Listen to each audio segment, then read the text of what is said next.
Welcome to the second episode of MBNA's Monument Matters, a new podcast produced by the Monument Builders of North America for all things memorialization. I'm your host, Mike Johns, CM AICA, from the Johns-Carabelli Co, Semerano Monuments and Flowers in Cleveland, Ohio. I'm also a past president of Monument Builders of North America.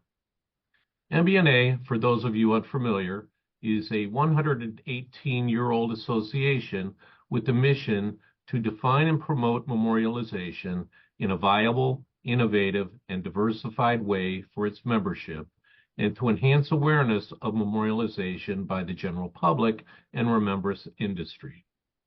In that spirit of promoting memorialization, the MBNA Marketing Committee has launched this podcast as an extension of our monthly magazine, MB News. Each podcast episode features a discussion related to a magazine theme. Monument Matters podcasts invite everyone to listen and share. You'll find all of the episodes of our first season on Apple, Spotify, and YouTube. Today, we're talking about cremation trends with Barbara Kemmis, Executive Director of the Cremation Association of North America, and MBNA member Troy "The Torch" Caldwell, a certified memorialist and fellow of the American Institute of Commemorative Art. Troy and his brother Tony are third-generation owners of Caldwell Monument Company in Kokomo, Indiana. Today's podcast I'll call Don't Get Burned by Cremation. So Troy and Barbara, welcome to the show. Thank you. Thanks, Mike. Barbara, please tell us, who is CANA? Thanks so much. I will say I enjoy a good cremation pun, so I appreciate the title of this podcast. So we're off to a good start. We are a very young, apparently, trade association. We're only 111 years old, so we're younger than but we have 3,700 members that represent funeral homes, cemeteries, crematories, supplier members, consultants, students, the common denominator being cremation. Anyone who provides cremation, sells cremation, or is interested in it at any level is welcome to join CANA. We are the Cremation Association of North America, so we have members in Canada, the United States, a few in Mexico. We're not as well represented there, but cremation rates are rising in Mexico as well. And we're really known for two things. We're known for research and statistics, and we're well known for crematory operator certification. But we'll skip that topic today. Sure. Thanks, Barbara. As you said, CANA has been collecting death and cremation data in North America for over 100 years. Yes. And that data has been so valuable to monument builders like myself. Could you please share with us the highlights from your 2024 annual report? Absolutely. Yeah, in 2024, we reported on 2023 data. So here we are recording in December 2024, and the year is wrapping up, but we'll be publishing 2024 statistics in May of 2025, just in case your listeners find this podcast at various times, just to set where we are. In 2023, the national cremation rate was 60.6%, so we exceeded 60%. CANA gathers data initially from our members way back when, over 100 years ago, but since the late 90s has gathered that data from death certificates. So we actually go to every state and province and ask for the vital statistics, what form of disposition was listed on the death certificate, and report that. And primarily, we've reported cremation data all over this time period. We haven't talked about other forms of disposition. What we've noticed by gathering this data at the state level, sometimes even at the county level, is a very predictable, very reliable trend of growth. And it's a little tough talking about numbers on a podcast, so I'm going to try to describe a picture, if that helps. You can imagine an S-curve. Think back to any statistics classes you might have taken. An S-curve isn't super loopy, but it's more like a very long tail. So from the first cremation that took place in 1876, that was number one, to 1977, so 100 years of a long tail, the cremation rate in 1977 became 5% in the U.S. So that's a long time when cremation was practiced. by cemeterians almost exclusively until about the 1950s, and then started capturing the interest of consumers. And from the early 70s to 2016, the cremation grew from national cremation rate grew from 5% to exceeding 50%. And then over the past 8 years, it's increased another 10%. So if you imagine this kind of long tail and then a steep growth, and then now it's starting to slow, growth is starting to slow. It will not reverse. Let me just say, it will not reverse. There's no mathematical model that shows cremation rate reversing to actually go down percentage-wise. But it does vary state by state, this growth rate. So there's a big S curve for the nation, and then state by state, they're a little bit different. So in other words, 5% steep growth to 50%, slower growth to 60%, and now we're starting to see a leveling off to an eventual plateau, which we predict will be somewhere around 80%. So are the trends in Canada following the same path? Canada's leading the way, let me say. For those of you listening who have colleagues in Canada, definitely connect with them about how they're handling cremation, because they're a good 10 to 15 years ahead of us as far as cremation rate growth. The cremation rate in 2023 nationally in Canada was 75.3%, I believe it was, but 75 for sure. So we think United States will hit 75% in 10-ish years. So Canada is actually ahead of us in that sense. Canada has roughly 10% of the population of the United States, more land, of course, but 10% of the population. And we're culturally very similar, not the same, but culturally very similar with urban and rural communities and trends that kind of track. So it's well worth looking at Canadian trends to see where the U.S. may go. So how does geography play into the mix? East Coast, West Coast, urban, rural? Let's talk about that for a minute. It's very similar to the United States. For example, I'll stay with U.S. statistics statewide. So here's a little quiz, Mike. Pop quiz. There's no wrong answer, really. Or I'll supply the answer. I won't. This isn't about a gotcha thing. But what do you think the state is in the United States with the lowest cremation rate? Troy, you can join in here too. What's your guess? Which state has the lowest? I would think it would be maybe in the New England area. I wouldn't say specific state, but that general part of the country, I would think it would be lower than most, but I'm not sure. Well, you're not wrong. There are a couple of states in New England that are below the national average, but it's Mississippi. Mississippi is still below 40% cremation, which is significantly lower than the national rate. While we have 4 states now that are above 80% cremation. So Washington, Oregon, Nevada, and Maine are consistently above 80% cremation rate, right around 80%. And what's interesting to me about Maine is it's way far north. It's basically Canada, right? Geographically, if you just drew a straight line. Now, it's not. No offense to listeners from Maine here, of course. But Maine has a super high rate of cremation memorialization. I'm sure there's scattering that happens there too, and there are cremated remains that go home, but cemeteries are very active in Maine. And it's very much like Canada in that way, because Canada reports higher cremation memorialization. There's still scattering, of course, but higher rates, lower rates of cremated remains at home, for example. Now, the other states I mentioned are all on the West Coast, right? Washington, Oregon, Nevada.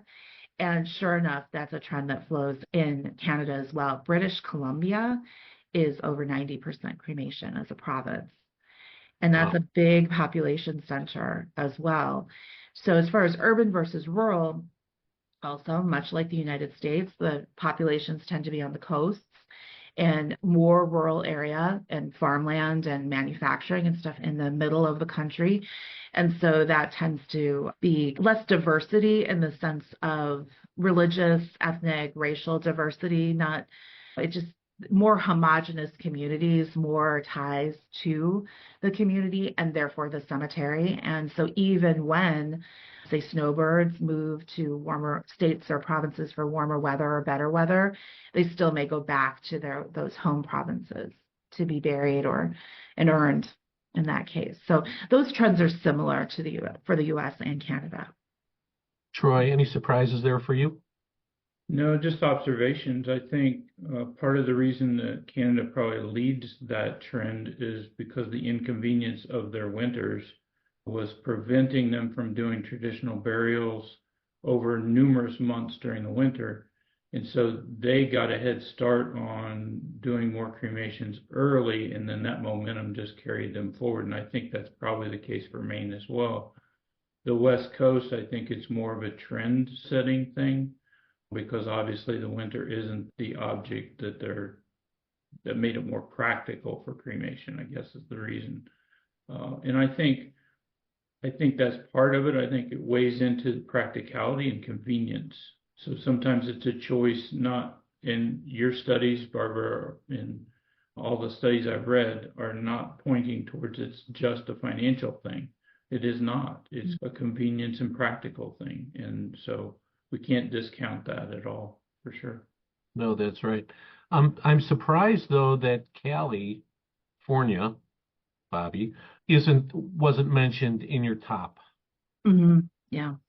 We find that the higher population states and higher are more diverse, more diverse. California is 25% of the US population.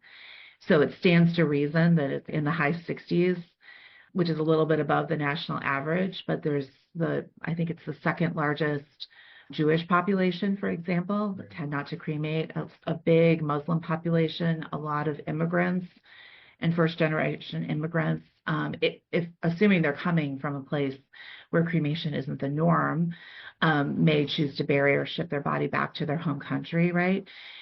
There's also a big Asian population where cremation is the norm. The more diverse in that sense, then tends to be a lower cremation rate, because one of the driving forces we see with cremation growth is we're influenced by what the people around us do in the community. And if it's not cremation, if very few people cremate, then the growth rate is slower. It's going to grow for all the reasons people choose cremation, but a little bit slower because not everybody are early adopters and trendsetters. Whereas I've been talking to funeral directors in my travels on behalf of Cana, actually a cemeterian most recently, a funeral director turned cemeterian who just turned 40, and his entire career has been in 80% or higher cremation rate areas because he was in Hawaii, Washington, and now Maine. Goodness. And so his entire career has been in that's all he knows is cremation memorialization in 3 very different states. So it's fascinating. It really is. The annual report not only looks at what has happened, your data model also looks into the future. Yeah. So what are your projections? We can project continued growth, although slower growth. 1 to 2% is a pretty big window for growth rate, right? And that's what we've consistently said. States with currently with lower cremation rates will experience more toward the 2% growth rate. And states with 80% cremation rate are even below 1% growth rate in some cases. So it's still going to fall within that range or close to that range, but the national average is likely to be closer to 1% growth rate over the next 10 years. So I know I keep hammering this in, but we are a profession often of wishful thinking. And when I say slower growth, or we show images of cremation growth, or these new forms of disposition that are coming out, certainly they're going to impact us. No, they're not in the next 10 years or so. Cremation rate will continue to grow. So we need to accept that as a fact and plan for that. Now, it varies, as we talked about, rural versus urban. So within a state, within counties, within businesses, cremation rates will change. But the key benchmark takeaway is cremation rates will continue to grow steadily. So how can you work within that environment and continue to work within an environment of growing cremation? So cremation is here. It's here to stay. There's no question about that. Yes. But the real question, I think, for MBNA members isn't so much about cremation itself, but about disposition and memorialization as it relates to cremation. Troy, to you first, What do you see in your business in that regard? To quantify this a little bit, I'm in a rural part of Indiana, and Indiana in general has stayed very close to the national averages in the cremation rate. I would say we were at national average even when the rate was low. So all along that path, I think we were pretty average. I don't like being average, but that's where we're at. I think the biggest thing that I'm seeing is as it got past the 50% mark, people were not being informed as well as they should have been, as they were at 30 and 40% rates. And so when they got to 50 and 60%, I think it became this new challenge for everyone in the funeral and cemetery industry to start addressing it and educating people on their options. And then that transfers over to us. I know that from my conversations with local funeral homes, there's a level of frustration in the amount of unclaimed cremations. That's a pretty large thing that industry, the funeral industry, is having to address because they can't force people to come in and pick them up.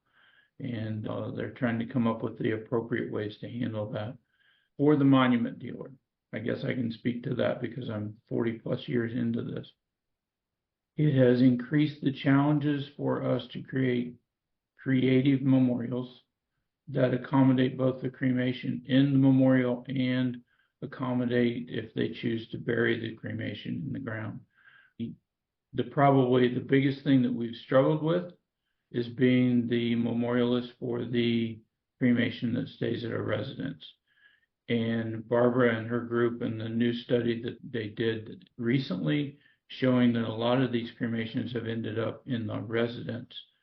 That speaks to the fact that probably we've done a poor job of memorializing or giving memorialization options for those people.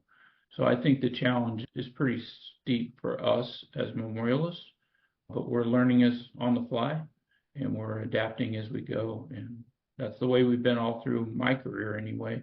It's just adapting as clients come in and we give them creative ideas and they run with them. Barbara, your thoughts? Ditto. Troy, you encapsulated the challenges extremely well. I'll just use some different words to emphasize your points and maybe be a little more direct. Cremation profitability is a problem the profession made. Okay. And I'm just going to say that for funeral directors, I think, than cemeteries. Cemeteries got one of my past presidents, who's a cemeterian, described cremation was an apocalypse for cemeteries. It's just a challenge for funeral homes. And I think the core of that is that, and this is changing slightly, so I'm not going to end on a dismal note, but most consumers, when they talk about cremation, the conversation ends with just cremate me, with disposition. Too many funeral directors, cremation providers, stop the conversation there too and do not have a referral to that family, do not even introduce the concept of permanent placement, memorialization, etc. If the family says, oh, we're just going to scatter or something sometime in the future, they accept that because honestly, what else are they supposed to do? You can't really press a grieving family to make decisions beyond what really need to be made in the moment, but that ultimately delays the decision for the family. And so often, I'll say this a different way, so often families report, and we know this from our consumer research, they like cremation because it's simple, there's fewer decisions, it's private, not public, all of these things. Simple is a word that I despise because they're really just delaying decisions. They're skipping the cemetery. Okay, that simplifies matters if you only have to go to a funeral home and not a cemetery, but ultimately somebody else in their family or in their circle is going to inherit that decision, those ashes, literally, and then the decisions about what to do with them. We find ourselves, as a profession, we find ourselves in a place, can cremation be profitable? And the answer is yes, but it's not easy. It's changing the business model significantly of say, a funeral home or cremation provider. It's either providing just the disposition and being fine with that and leaving the family to plan their own celebrations or services and ultimate permanent placement, or providing a lot of consumer education and options and value around what cremation can be. And I think that's exactly where we are, and that's the challenge we need to embrace. Because, not to call out any one generation, but those older generations embracing cremation, driving this, and we have to realize consumers have driven this love of cremation, this embracing of cremation, this growth over the last 50 years or so to 60%. Those early generations that drove that were the ones that said, just cremate me and refuse to talk about anything else. They made the decision themselves, often not in collaboration with their family members. We all have stories in our family about being surprised when so-and-so said they wanted to be cremated, right? We hear that all the time. And now that's shifting. Younger generations, younger baby boomers, Gen X, millennials are more involved in the decision to cremate. And I think there's more of an opportunity to have a discussion about beyond just cremate me in that case. There's an opportunity, but it's a huge challenge as well, because pop culture isn't helping us, right? Pop culture shows us scattering. But yeah, we'll get to that in a minute. I know in our conversation, we know that not everybody is scattering who said that they will. We also know that a lot of these people that have the cremation at home end up 15, 20 years later saying, now what? Yes, because it has sat on the shelf and I'm moving or I'm doing whatever, and who do I hand it off to? And the hot potato concept can't be the way we handle these things. Exactly. I think the challenge remains. I think in our business, we have always found that the families that come in that are either pre-planning or they are delaying the choice, as you have said, Barbara, end up making what I would call better or more informed decisions about memorialization. Their memorialization isn't as grief-driven, and so they have a much greater opportunity to think through the process and to understand the benefits of the memorialization, not just in the service, but in a tangible place, a monument, a headstone, however you want to categorize it, some connecting point that they can go to reflect upon that person, the life they led, their memories of that person, and so on. Those choices, those decisions, always, almost 100%, end up with something far more meaningful to the family in terms of a monument or memorial than one that's made 45 minutes after the interment in the cemetery. So to see that the delay of decision is not necessarily a bad thing, I think that plays well to what we are trying to do as memorialists. Thank you for sharing that with me in that way, because I was going to share a story that I think proves your point. I have two friends who are turning 70 next year, and so they feel like now is the time to get their affairs in order. And so we were talking about what that means. They both want to be cremated. What does that mean? Of course, I encourage them to use a CANA member to prearrange and pre-plan. But as we were talking about that, I said, but don't just stop with cremation or burial. Where will your cremated remains go? To your daughter, or do you want to be scattered? What do you want to do? And I knew for certain that they had thought about this, because that's who they are. But they shocked me. And I live on the north side of Chicago, so do they. In between where we live is a beautiful historic cemetery. And it turns out that they have 8 grave spaces in that cemetery, 4 of which are filled, 4 are not.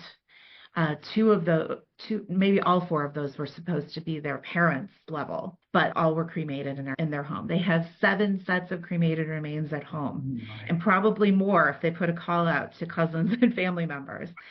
And so when they went to ask about what their options were with those 4 graves, they learned to their delight that, of course, they could bury cremated remains. There are stones at 4 of the graves, but not the others. And so they are actively designing right now a bench that will go span 2 of the graves and have the family name and have spaces for urns. And I don't know which monument builder they're working, but I pray they're an MBNA member. Let's just assume, because it's so creative and awesome and meeting their needs. And they had no idea that this was possible. And they were so excited about talking about this and how to them, it's similar to their art collection, right? This is going to reflect their taste. They're working with an artist is how they discussed it. They're so excited with this process. And then they turn to me and they're like, why are you interested in that? That's the cemetery side of things. I'm like, oh my gosh, this is a continuum. Of course I want to hear about this. But there's this disconnect, right? We need to bridge that disconnect. And we're doing so with conversations like this. But yeah, I think they are absolutely benefiting from waiting 2 generations to plan this. And it's going to be something that really reflects what they love and value and the family. There's images. Oh, it's just going to be cool. Yeah. So Troy, over the past 80 years, how have you changed your approach to working with families? Is it any different when it's a cremation versus a full burial? How do you deal with that?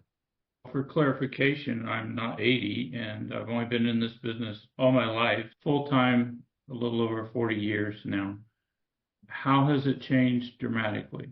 I still remember my first interaction with cremation, and I was a teenager, and I was asked to bury a coffee can with ashes in it at the cemetery. And curious teenager, I'd never seen one before, so I'm opening up the lid of the coffee can, which, by the way, was chock full of Nuts brand of coffee. I thought that was very appropriate. But still, that's cemented in my mind as my first interaction with cremation. I was intrigued by what it looked like and that sort of thing. Went on to experience watching a cremation done and things like that in my early career, which probably set me up for more comfortability in having the conversation. All those things built into that comfortability level, which I can't say is an industry trend. I think too many of us as monument builders have seen cremation for decades as that one cemetery director and your former president said, an apocalypse. But I don't think any of us see it as that now. It's just the next challenge that keeps us intrigued. So now, 40 years into it, I'm intrigued by the creativity of it all. I love the challenge of figuring out new and different ways to do memorials. And in some of those memorials, they will have cremations inside of them, and some of them, they will be buried, and the memorial looks like any other traditional memorial in the cemetery. The most creative things that I've done, several rocks where they took them either to the woods where the cremation was scattered. I've done rocks at residence where that happened. I've done rocks where they took them to their favorite fishing spot and they threw the rock in the lake at the same time that they spread the ashes over the lake. I thought all of those were very creative, unique, experiential, and I think the more we do those types of things, and like Barbara said, create an interest level in having those kinds of things as the memorialization for cremation, the more that the conversation switches. Instead of the conversation for what's that thing on the shelf, it becomes, can you believe what we were able to do for this person at this place, whether it's cemetery related or not cemetery related. My favorite of this past year was a client from California. She will be having her cremation placed in a columbarium in Indiana at the family plot. The columbarium that we created is totally unique. It has her character. It mimicked some of the things she did architecturally in California. It has a large safari etching with lots of African animals because that was her favorite thing to do, to go on safari in Africa. And the delight for her is that it shows her personality instead of being just a off-the-shelf generic columbarium. And she gets to put 12 of her family members there with her if they choose to be. So there's a connection there, not only to the generations of her past, but also to the generations of her future, to maybe children and grandchildren, specifically great-grandchildren that she hasn't even met yet, could still potentially be there with her. That's exciting to her. So that's my favorite story of the year anyway. So, Troy, do you know why they chose the chock full of nuts can? Because that was the favorite coffee of the individual that was in the can. It was actually a can that he had set aside for his family to put him in. So I remember the jingle, chock full of nuts is the heavenly coffee. So I assumed that's where that Oh, came. there you go. Heavenly coffee. Yes. I drink a non-heavenly coffee every day. Very good. Very good.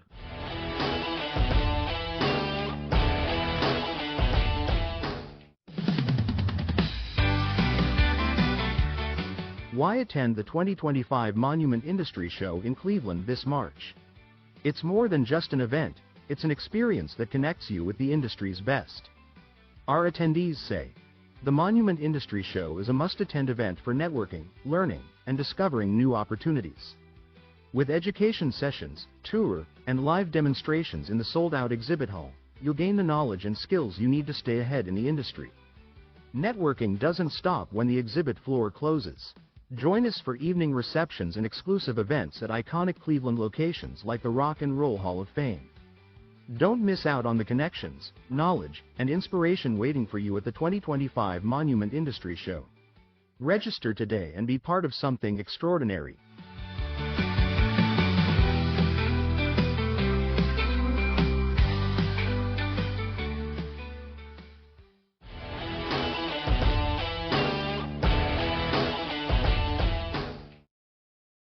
All right. Next, I want to talk a little bit about some of the research that CANA did back in 2022. So you took your research goals one step further and contracted with the Harris Poll to try to understand the thinking of families making the decision to cremate a family member or have cremated remains in their home. Let's talk about what prompted that research and what you learned, Barbara. Sure. So in 2006, we had done what we called our disposition survey, and we tried to understand through sales data, through what CANA cremation provider members sold to consumers, what they were going to do next. Okay, so it was groundbreaking for its time, and I think still people believe this 1/3 rule: 1/3, 1/3, 1/3. 1/3 bought urns suitable for display at home. 1/3 bought urns and urn vaults and immediately placed in a cemetery. And 1/3 expressed the intention to scatter. There might have been no merchandise purchased at the time to scatter. But we didn't know really what happened. And in research, there's these aspirational questions when you ask people what they plan to do. That's in a perfect world with unlimited funds, no family dysfunction, right? Everything's going to go smoothly. And then there's actually identifying what people have done. And so with this new research, we decided to approach it differently and go right to the consumers. And we did a national survey. The Harris Poll does custom surveys with different organizations, but they do marketing surveys. They do the political stuff too, but we're sick of that. And so for us, this was a custom survey, online survey, 10 minutes long, with 1,505 Americans and Canadians, 1,505 of each to make it nationally statistically significant. And they were qualified to take the survey if one of two things were true. They were involved in the decision to cremate or they had ashes under their roof. And we did use the term ashes all the way through the survey because that's what consumers don't. Cremated remains is a mouthful. I never said that word before I came to CANA 13 years ago. Now I've trained myself to use it, but consumers never use that term. It's inside jargon. We learned amazing things from that, and I'll share some highlights. 26% of U.S. households have cremated remains under their rooftop. Let me say that again, 26%. That's inclusive of all types of containers and all quantities of cremated remains. So it could be keepsake jewelry for one person. It could be a full-size urn for another person. It was the norm that people had more than one person's ashes under their rooftop. Okay, so maybe it's their spouse, but they have a jewelry with a portion of remains from a parent, that sort of thing. So when we looked at this, we thought, wow, this is muddy, right? Because if you have jewelry or a piece of art, think glass, like a paperweight or a keepsake portion of ashes in an urn, are you likely to go back to the cemetery and memorialize those? Probably less likely than if you have a temporary container or a full-size container. So Cana tends to lean conservative with our estimates, and so we did so in this case too. But we realized that if we take out the people who responded, oh, I have keepsake or jewelry, and just the larger containers that are more likely to memorialize eventually, then it's roughly 21.9 million nationally. And the distribution of that amount, I wish I could give you a percentage, because that's less than 26% of U.S. households. Basically, what it played out is if you have X number of cremations in your particular state, right, then assume that 26% of those are at home. What happened to the 74%? Some portion, probably the minority, are in cemeteries, and some portion are scattered. So that's as close as we got to quantifying scattering. We didn't actually get the firm number, but we're trying to get, and we'll do this research again, because the other thing we realized is this was a snapshot in time, right? We asked, why did you choose to cremate this person? And for the first time, the answer was not price. The number one answer was not price. It was number 3. And the number 1 was family tradition, personal preference. That's what we do. And sure enough, we can see that since the 1970s, when cremation was just a new thing, several generations of family members maybe have experienced cremation, particularly in some parts of the country. So it's just what we do now. It's a smart economic thing to do, they told us. So it was less about being cheap and more, aren't I a smart consumer for choosing cremation? Yeah, I'll pause there, sorry, and let you ask questions. No, you're doing great. Yes. I appreciate the insight. Sometimes it's easier to listen than to know the right questions to ask. And so I think that what we're finding is that there is becoming more consideration to that, the what if, the now what do we do? Cremation is no longer a dirty word in any of our industries, right? It's a fact of life. It's not necessarily, as you indicated, even to anymore, it's not necessarily the cheapest option. There is certainly some savings, but I think that cemeterians are starting to change their model a little bit because they see the rates rising, and there's no way to continue to operate and maintain a cemetery on smaller margins. So they have to look at creative ways to change their modeling. I think that you're right. It's more about tradition. It's more about simplifying the process. And again, going back to delaying some of the choices. Yeah, I do want to emphasize that because I think it's worth noting too that this has been consistent throughout our consumer research when we've done focus groups and online surveys and even older surveys in the past, that people want to talk about cremation. The providers we use always tell us it could take a while. The survey might have to be open for a month or so to get the respondents. And then within a week, they're like, we got everybody we needed. Or when we do focus group research, they say, we'll invite a bunch of people, but you can expect half won't show up. Nope, everybody shows up. And we have to turn people away because you invite 9 to get 6, and all 9 showed up. Of course, people want to talk about the people they love, right? There's an element of that. But also because the choices we as consumers are making about cremation are evolving.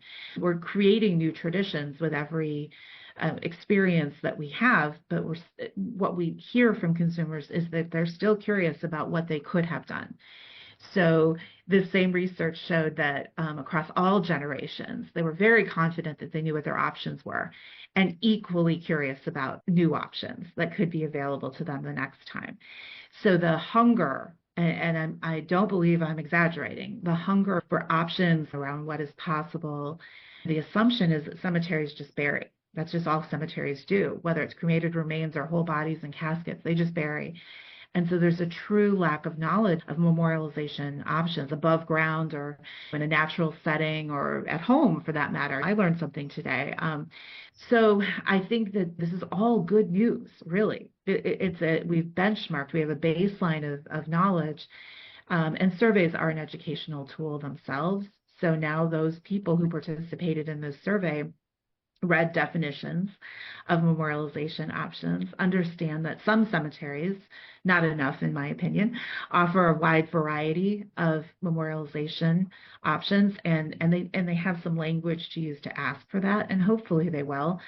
But that's why we're going to do this survey periodically, because I think I think attitudes will change. So for example, we asked them, how do you feel about the ashes in their home? And I'll ask you, how do you think they felt about the ashes in their home? You're going to get this right. I know you are. How do you think they felt? Right? Stuck. They felt good. I think they felt stuck. Oh, stuck. We Yeah. gave them 3 answer choices, or 6 answer choices, actually 7, because you always have to give them another, but 3 categories of answers. Joyful reminder, comforting presence. Okay, that was the positive. Stuck would fall into practical solutions. Then the negative, the last 2 were like guilty, uncomfortable, but overwhelmingly 2/3 of respondents felt good. Comforting presence, Really? joyful Cool. reminder. And I can't wait. I think we're going to do this every 5 years. And I can't wait for another couple years to do this again, because I suspect, although it wasn't evident in this first survey, that take my friends, for example, with their 7 urns of cremated remains in their home. Some of those relatives they don't even know, right?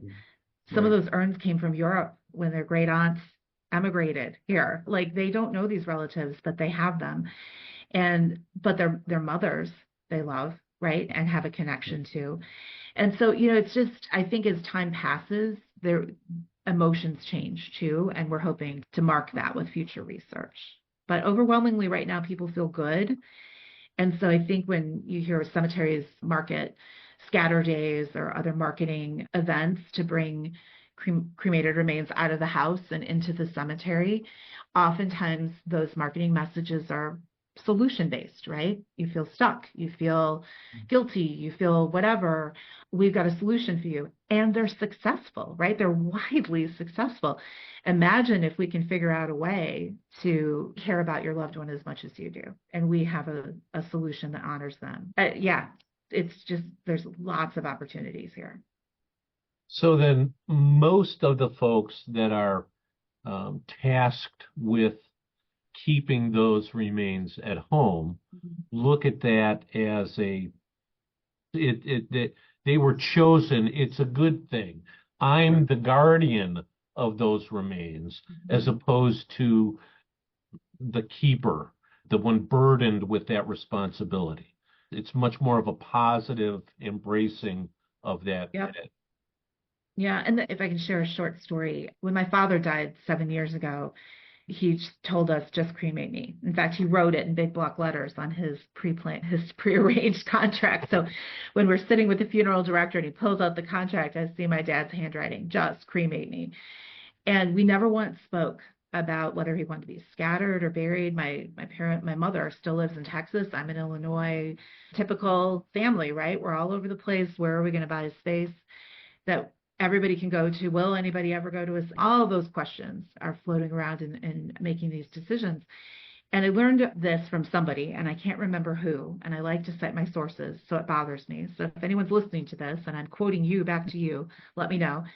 But the concept is 5-15-50, okay? 5-15-50. When my dad died, I talked to my mom eventually about, okay, you want to keep dad with you in the house? Great. We chose a beautiful urn. He's right there. He was right there by her chair that she sits in and watches TV. She told him the sports scores. It was great. It was like he wasn't in his chair anymore. He was in the urn. But now it's 7 years later, and he's in the bedroom. He's not out in the living room anymore, center stage. Her emotions are changing about it a little bit. She's feeling her own mortality a little bit. And so in 15 years, she won't be with us. And so I started asking, what do you want to do, Mom, for both Dad and you? We're moving in with you, she said to me. We're moving in with you, right on your mantle. I don't have a mantle. I also don't have children to leave all these urns to. Okay, what about in 50 years when I won't be around anymore? Oh, I hadn't thought of that. You've got a big decision to make, is what she told me. I'm quite confident in my family it's going to fall to me. But I think that 5, 15, 50, it can be, or pick your own numbers, but and your own time frame that feels right, can be a useful way to have a conversation within a family. But also, I always challenge funeral directors to introduce this concept to their families. They may not want to have that conversation now with the funeral director at need in that moment, but plant the seed so they can talk amongst themselves and perhaps come back for expertise. Cemeterians get it, no doubt, and you're nodding and smiling, so you get it. Mm-hmm. And I think it's a useful way to frame this, because you don't have to have an answer right now, but it helps you think, oh, I do have this time frame within which I need to make a decision, or I'm leaving a burden to people, right? So, right. Yeah. And with your permission, you now get quoted as the person that gave me that 5, 15, and 50, because that's going to be a new part of my conversations, and probably even things that I discuss with funeral homes and clients. Please do. That's an excellent way to put that in context. Yeah. I love that. Right. We need to learn how to pivot from I just want to be cremated to being the end of the conversation. And really, that's the beginning of the conversation, right. Yeah. Especially when you're talking about disposition and memorialization. It's fine to be cremated, but then what?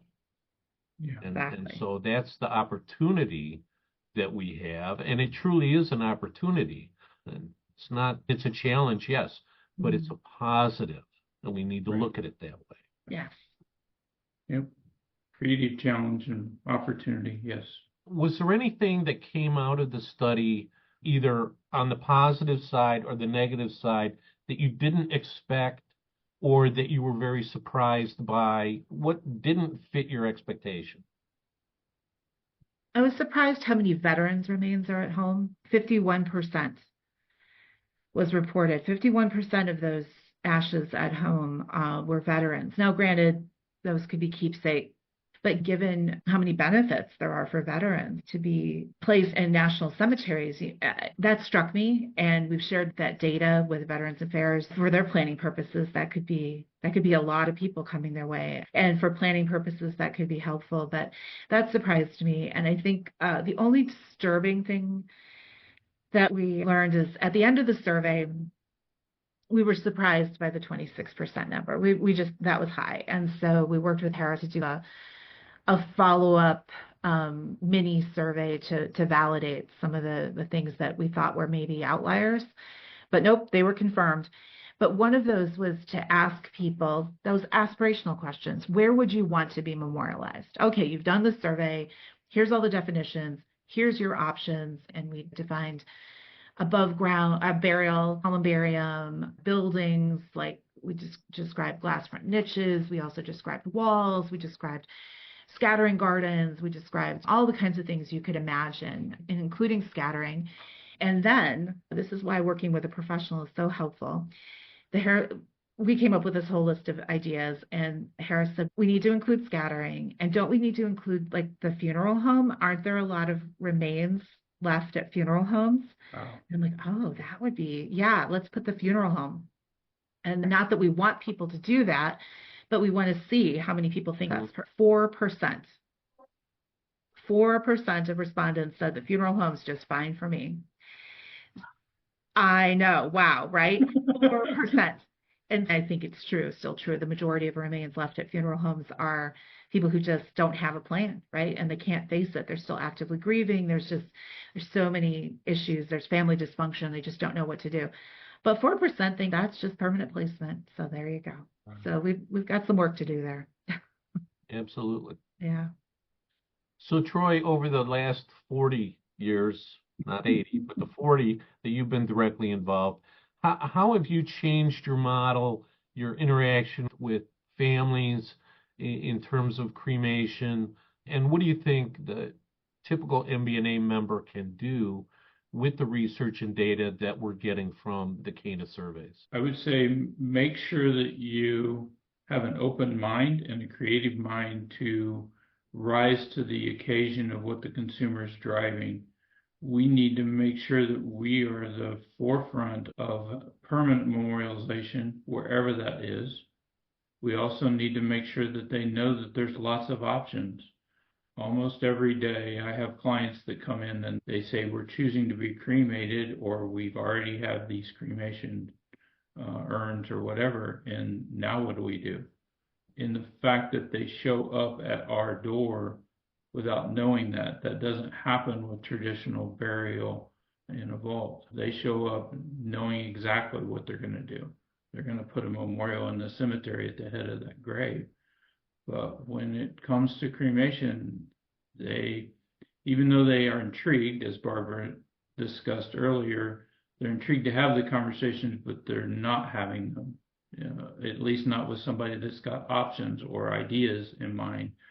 I think that's part of it. I think not being limited to what our industry says are standards for cremation memorials. I think we have to think outside of that, because almost everything we're doing is an industry-wide thing, relies on it going to a cemetery. And I think we have to be more creative. If we look at 26% didn't go to the cemetery, doesn't have a permanent place, then we need to be part of that equation as well. What does that look like? I think Barbara's story about her 70-year-old friends fits well into the 5, 15, and 50. They're faced with these are 15 years and older, and they'll soon be 50 years and older cremated remains, and they're not wanting to put that urn on the shelf of their children, and their children don't want it. Having those conversations with that kind of language is going to be key to us being the right kind of monument designer and builder for the generations to come. Also, I think making sure that the conversation leans towards creative memorials. You and I both know, Mike, we've done monuments all our lives, and some of them are just plain boring. Some of them have no story. Some of them are easily dismissed. And the more we create things that aren't easily dismissed and become part of a conversation, the more relevant we become to this generation and the generations to come. It's easy to take the mindset of, oh, they were cremated, so we have no role in this. It's very easy to say that and dismiss it. And Barbara even addressed that's probably early in this process of growth. That's how most funeral directors saw it. Oh no, okay, here's your cremated remains. See ya.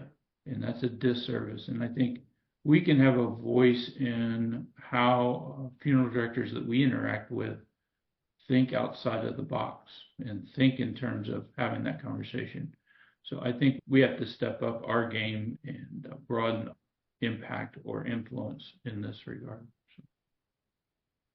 I think you're absolutely right, Troy. It is opportunity knocking at our door. It's the being able to be creative, think outside the box, take a family that isn't in the midst of the grieving process and create something that's much more positive, much more meaningful.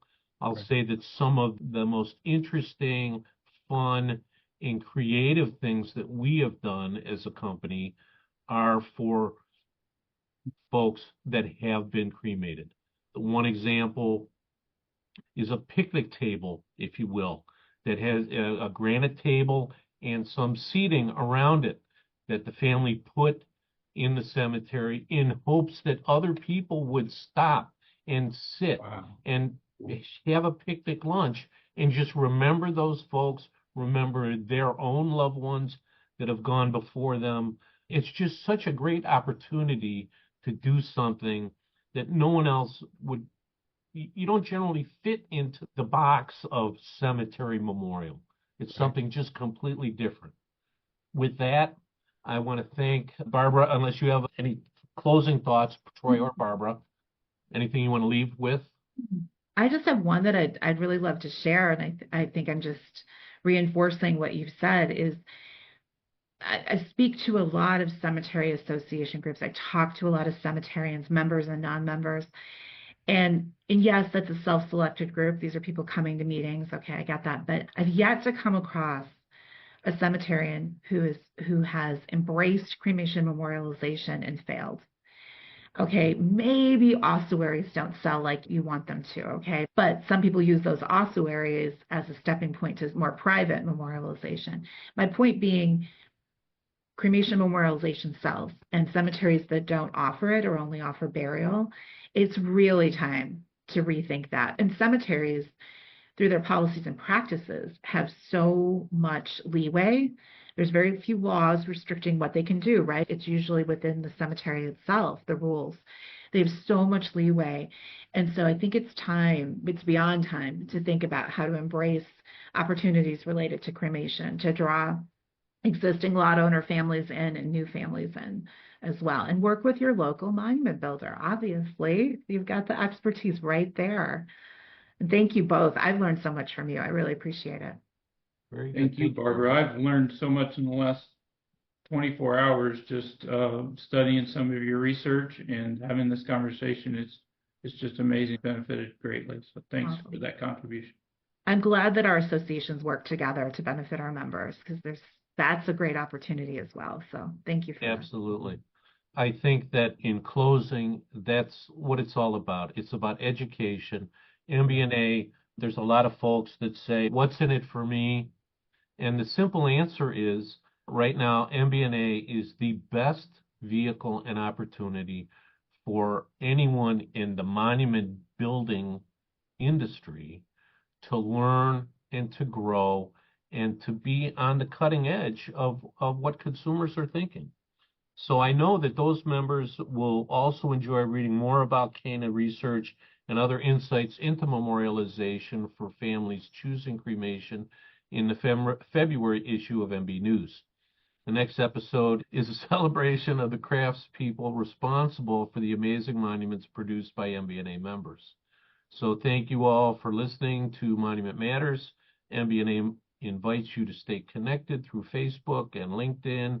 Register for the 2025 Monument Industry Show in my hometown, Cleveland, Ohio, or join us as a member. Visit monumentbuilders.org. It's a great place to start. So thank you both for joining me.